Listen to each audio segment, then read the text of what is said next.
Hello friends, नमस्कार। मेरा नाम है सनवीर सिंह और आप देख रहे हैं सनविजय सिंह एस स्क्वायर। जी हाँ दोस्तों, आज हम बात करने वाले हैं। इससे प्रीवियस लेक्चर में हमने 4 जगत प्रणाली पढ़ी थी। आज हम स्टार्ट कर रहे हैं 5 जगत प्रणाली। तो चलिए शुरू करते हैं। देखिए 5 जगत प्रणाली क्या होती है और किसने दी। तो देखिए 5 जगत प्रणाली जो है यह जगत R.H. विटेकर, ठीक है, यह जो जगत है R.H. विटेकर नामक वैज्ञानिक थे, उन्होंने दिया और सन 1969 में दिया। ये जो सन है ये जरूर याद कर लेना, क्योंकि इम्पोर्टेंट जो होते हैं मैं उसे हाईलाइट कर देता हूँ या किसी दूसरे पेन से लिख देता हूँ। देखिए यहाँ पर सन जो दिया ये इम्पोर्टेंट है और ये जगत किसने दिया, R.H. विटेकर ने, ये इम्पोर्टेंट है, ठीक है। तो इन्हें पॉइंट को नोट कर लेना, याद कर लेना, ठीक है। तो देखिए क्या इन्होंने कहा, इन्होंने 5 जगत प्रणाली क्यों दी। पहले कितने जगत थे, पादप जगत, जंतु जगत, प्रोटिस्टा जगत, मोनेरा जगत।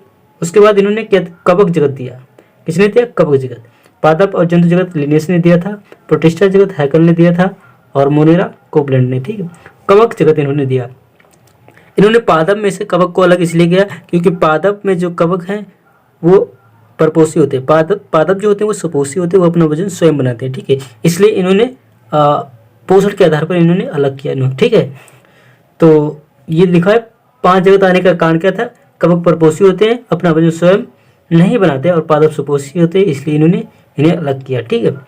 तो इस चैप्टर का हम जो है वन शॉट एक बार रिवीजन, चैप्टर का नहीं बल्कि जो इससे पहले हमने पढ़ा है इस चैप्टर में, तो उसका वन शॉट रिवीजन कर लेते हैं। तो चलिए देखते हैं, जस्ट ए सेकेंड। ठीक ठीक, ओके।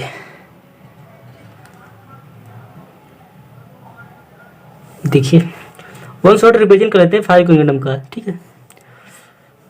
ये देखिए सर्वप्रथम 2 जगत आया जिसमें क्या था, पादप और जंतु जगत। किस आधार पर आया, कोशिका भित्ति के आधार पर। किसने ये दिया था, लिनियस ने, ठीक है। लिनियस ने 2 जगत दिया, सर्वप्रथम आया और पादप और जंतु इन्होंने कहा कोशिका के आधार पर, ठीक है। उसके बाद आया क्या, 2 जगत प्रणाली। 2 जगत प्रणाली में प्रोटिस्टा जगत आया। आने का कारण क्या था, शारीरिक संगठन। शारीरिक संगठन के आधार पर आया था कि कुछ जीवों में शारीरिक संगठन की दूसरी तरह है, इसलिए इन्होंने तीसरा जगत दिया जिसका नाम प्रोटिस्टा जगत। और ये किसने दिया था, वैज्ञानिक इसके जो थे, वैज्ञानिक हैकल, ठीक है। प्रोकैरियोटिक एक कोशिकी व यूकैरियोटिक बहुकोशिकी एक तरफ की, किसने, वैज्ञानिक हैकल, ठीक है। आधार था शारीरिक संगठन, ठीक है। उसके बाद आया 4 जगत प्रणाली। 4 जगत प्रणाली क्या थी, 4 जगत प्रणाली में मोनेरा जगत आया। आने का कारण था 3 जगत में कोशिकी संगठन सही नहीं था, इसलिए यूकैरियोटिक प्रोटिस्टा में और प्रोकैरियोटिक मोनेरा में रखा। किसने, 4 जगत प्रणाली, मोनेरा जगत आया 4 जगत प्रणाली में। और ये जगत किसने दिया, वैज्ञानिक इसके थे कोपलैंड। आधार कोशिकीय संगठन, ठीक है। आधार याद कर लेना, आधार इसमें कोशिकीय संगठन है। उससे पहले जो था आधार शारीरिक संगठन और उससे पहले जो था कोशिका भित्ति के आधार पर, ठीक है। और उसके बाद है ये 5 जगत प्रणाली जो हमने अभी पढ़ा है। 5 जगत प्रणाली में कवक जगत आया। कारण आने का, पादप सुपोषी और कवक परपोषी थे, इसलिए कवक को अलग किया। किसने अलग किया, वैज्ञानिक R.H. विटेकर ने, ठीक है। तो ये था 5 जगत आने का कारण। तो हमने जो ये 5 जगत हैं इनको शॉर्ट में वंस रिवीजन किया है। तो 5 जगत आने का कारण क्या था, 5 जगत आने का कारण क्या था कि कवक जो थे वो परपोषी थे और जो पादप थे वो सुपोषी थे, इसलिए किसने, R.H. विटेकर ने, इन्होंने पादप से कवक को अलग किया और इनका एक अलग जगत बनाया जिसका नाम था कवक जगत, ठीक है। तो ये थे हमारे 5 जगत। और इसके आगे जो है